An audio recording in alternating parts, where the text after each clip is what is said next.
So interest rates are likely to continue to keep going up in order to help slow inflation. Maybe not as dramatically as what we experienced earlier this year when they went up by about 1.5 in a matter of 3 months.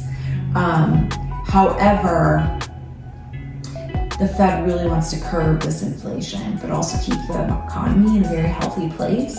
And so there's kind of a balancing act there, right? Will prices go down? Let me show you this graphic from Keeping Current Matters, where the information was sourced from CoreLogic. An economic recession does not necessarily mean a housing recession, or that prices are going to drop. You can see here the last 6 recessions and what happened with pricing.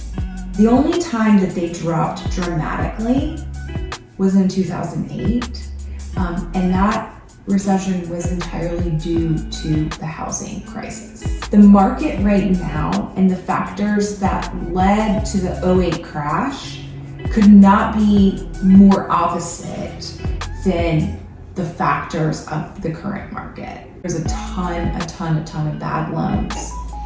No one had much equity in their houses, and there was a ton of inventory. Leading up to the crash, there was tons of inventory on the market. Now we have really fantastic loans out there. The lending requirements are extremely strict. We have more equity in homes than have ever been recorded before, and we have the lowest inventory that we have ever had before. So none of those factors are telling me that we're headed for a huge housing crash, similar to what happened in 2008. What's likely to happen with home prices over the rest of this year and the next coming years too? But more importantly, just the rest of this year. So in the start of 2022, pricing has still continued to increase dramatically, and the low inventory really kind of spurred the continuation of these crazy bidding wars and things continuing to rise. My prediction is that we've reached that inflection point, and likely for the rest of the year, they're going to stay kind of flat. Or at least we won't see those dramatic increases that we saw. This graph is showing you what all of the different experts have forecasted out as far as price appreciation over 2022. The average of that was around 9%. I think that's probably going to be about accurate. We probably have seen 9% the first half of this year. And then if we stay flat for the rest of the year, that's about what it's going to look like. If you check out this next graph that I'm showing you, all the experts are saying that it will continue to rise. So you can see we've got the average 9% in 2022. Next year we're looking at about 4 to 5%. 2024, 3 to 4%. 2025, 3 to 4%. 2026, 3 to 4%. Will pricing drop? No, highly unlikely. Now, if I had a crystal ball, I'd probably be making a whole lot more money than I am. And I might not be selling real estate if I had a crystal ball. That said, all I can do is go on the information, best information that I have, right? And so this is kind of what I'm looking at, is deciphering the best information that we've got to be able to make decisions about the future. And the decision that I would make, and that I am making personally for myself, is that it's a great time to buy. And I'm not really worried about the market crashing or going down in the next couple of years. That said, will I be able to put my house on the market and demand every single thing that I want to happen? No, probably not. Will I have 20 offers to pick from or 10 offers to pick from? Probably not. Will it be more like 2, 1 even? Yes. That's probably what I see happening. So interest rates, they will continue to rise. Let me show you this little impact of rising interest rates table here.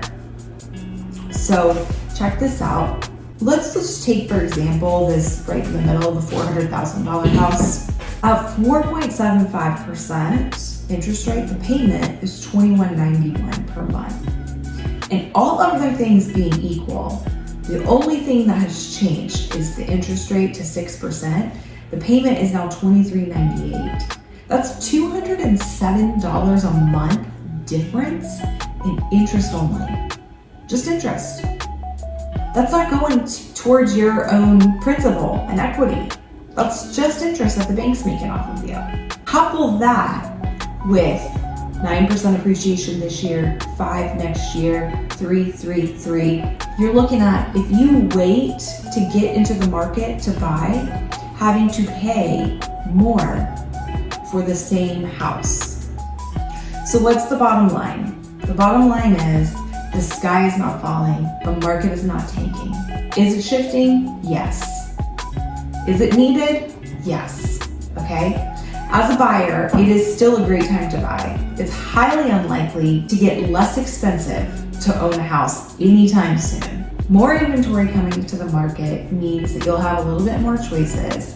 However, there's still not a ton of inventory, so you're going to still need to come with a very competitive offer. As a seller, what this means is that you might have missed the market where you could demand every single term and name your price tag and still get over that in 2-3 days on the market. But there is still a ton of demand. And working with a strategic agent that knows how to position you for success will lead you to the promised land of meeting your real estate goals. Everybody has a different need, and every house is its own market. And knowing how to decipher the stats and the conditions and position you for success is our favorite thing to do. We would love to help you in your next move, or just chat real estate with you if you have any questions. You can find us following along on all social platforms at Hunt Home Team or on our website at hunthometeam.com. See you next month.